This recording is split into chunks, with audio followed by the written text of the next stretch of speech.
পূর্ব ঘোষণা ছাড়াই বন্ধ করে দেওয়া হয়েছে রাজশাহী থেকে চলাচলকারী সব ধরনের বাস।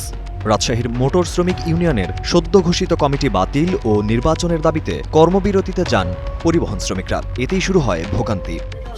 আগামীকালকে যে পকেট কমিটি তৈরি করে দিয়েছে, আমরা এই কমিটি মানি না। আমরা সাধারণ শ্রমিক নির্বাচন চাই। একটা আহ্বায়ক কমিটির মাধ্যমে হোক, নির্বাচন পরিচালনা কমিটি দিয়ে হোক, যেটা সিস্টেমে আছে ওই সিস্টেম অনুযায়ী একটা দিয়ে আমাদেরকে নির্বাচন দেওয়া হোক। আমরা নির্বাচনে যে আসুক তাকে ফুলের মালা দিয়ে মেনে নেব, কিন্তু কারণ পাতানো কমিটি আমরা মেনে নেব। সোমবার সকাল থেকে রাজশাহী কেন্দ্রীয় বাস টার্মিনাল সহ নগরীর ভদ্রা, শিরোইল ও রেলগেট এলাকার বিভিন্ন কাউন্টারে গিয়ে দেখা যায় একই চিত্র।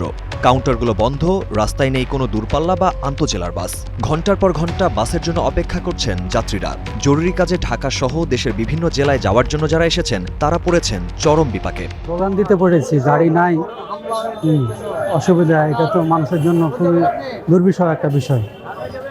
তো এটা কি হয়েছে না হয়েছে বসে সমাধান করতে হবে। বলে যাত্রীকে এভাবে হয়রানি করলে তো সমস্যা।